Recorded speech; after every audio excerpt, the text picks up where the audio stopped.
உறவுகளுக்கு வணக்கம். நம்ம சின்ன மருமகள் சீரியலில் தமிழ் செல்வி செஞ்சது சரிதான். எல்லாத்துக்கும் காரணம் ஈஸ்வரியை சும்மா விடமாட்டேன் அப்படின்னு ராஜாங்க ஐயா ஈஸ்வரியை வீட்டை விட்டு விரட்டுறதுக்கு முடிவு பண்ணுறாரு. என்ன நடந்துச்சு தெரிஞ்சுக்கிறதுக்கு முன்னாடி இந்த வீடியோக்கு ஒரு லைக் போட்டுக்கோங்க. ஸோ பார்த்தீங்கன்னா நம்ம தமிழ் செல்வி எம்எல்ஏ மீட்டிங் நடக்கிற அதே இடத்துக்கே போய் நம்ம சேது கிட்ட எனக்கு யாருமே தகவல் சொல்லலை, நாங்கள் 2 மணி நேரமாக காலையில் பஞ்சாயத்தில் வெயிட் பண்ணிவிட்டு அதுக்கப்புறமா மலரக்காக்கு ஃபோன் பண்ணதுக்கப்புறம் தான் தெரிஞ்சிச்சு நீங்கள் இன்னும் சென்னையிலேயே கிளம்பல அப்படின்னு. அதுக்கப்புறமா நாங்களும் அமைதியாக வீட்டுக்கு போயிட்டோம் அப்படின்னு நம்ம தமிழ் சொல்ல, தகவல் சொல்லலையா? இப்போ எதுக்கு உனக்கு இவ்வளோ அவசரம்? இப்படி இந்த இடத்துக்கே வந்து குழந்தைய தூக்கிட்டு போன்னு என்ன? உங்ககிட்ட தான் அழகர் இருக்கான்ல, 2 நாள் என் கூட இருக்கட்டும், அதுக்கப்புறம் பார்த்துக்கலாமேன்னு இருந்திருக்கலாமே, உனக்கு பொறுமையே கிடையாதா அப்படின்னு சேது கேட்குறாரு. நானும் அப்படி தான் அமைதியாக இருந்தேன், ஆனால் இப்போ அழகரும் என் கையில் இல்லை, என்ன நடந்துச்சு தெரியுமா அப்படின்னு சொல்லி இந்த சின்னம்மா ஈஸ்வரி வீட்டுக்கு வந்து யாருக்கும் தெரியாமல் குழந்தைய திருடிட்டு போன விஷயத்த நம்ம தமிழ் சொல்லி உன்னால் முடிஞ்சதை பார்த்துக்கோ அப்படின்னு ஈஸ்வரி இப்படி கரடு முரடாக பேசினதை சேதுக்கிட்ட சொல்கிறாங்க. என் குழந்தைய கொடுங்க, நான் போகணும் அப்படின்னு சொல்லி நம்ம சேதுக்கிட்டேருந்து மீனாட்சியை வாங்க குழந்தைய கொடுக்கவே மனசு இல்லாமல் நம்ம சேது முத்தம் கொடுத்து மீனாட்சியை கொடுக்க, உங்கள் பக்கம் எப்போவுமே இப்படி அநீதி நடக்காத மாதிரி பார்த்துக்கோங்க, நல்ல பதவியில் இருக்கிறீங்க, எந்த பக்கமும் அநீதி நடக்காமல் பார்த்துக்கணும், முக்கியமாக உங்கள் வீட்டுக்காரங்க என்கிட்ட மரியாதையாக நடந்துக்க சொல்லுங்கள் அப்படின்னு சொல்லி நம்ம தமிழ் பார்த்திங்கன்னா ஈஸ்வரியை மறைமுகமாக எச்சரிச்சுட்டு அங்கேருந்து கிளம்பி ஃப்ளைட்டுக்கு நேரமாச்சுன்னு ஃப்ளைட்டில் ஏறி நேராக ராஜாங்கய்யா வீட்டுக்கே வராங்க.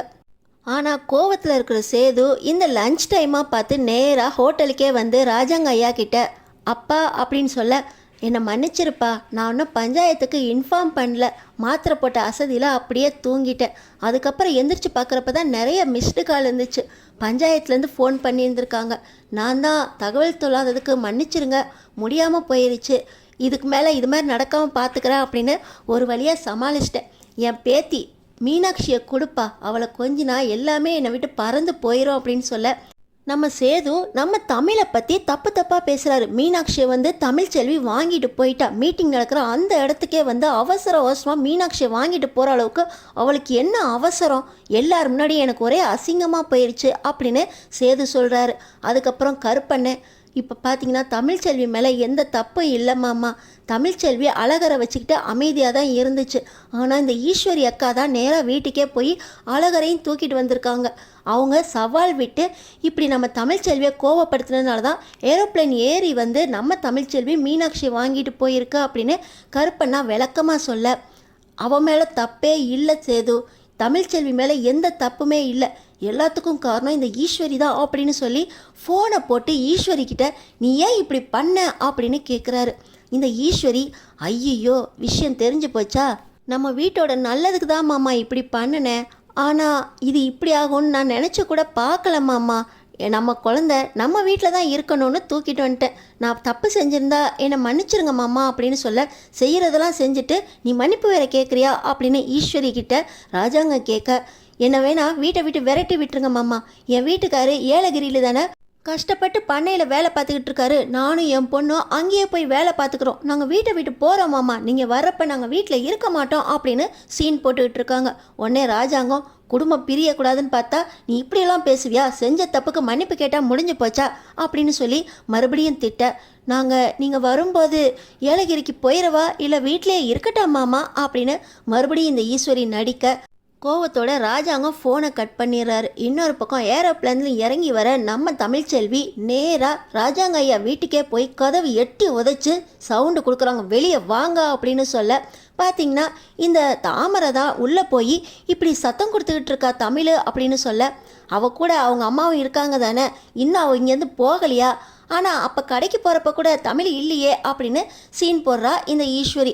உடனே அவள் கையில் குழந்தை இருக்குது, பக்கத்தில் வேறு யாருமே இல்லை, அவள் தான் கூப்பிட்டுக்கிட்டு இருக்கா அப்படின்னு சொல்ல, எல்லாருமே இவ கையில் எப்படி குழந்தை வந்துச்சு அப்படின்னு வெளியே வராங்க.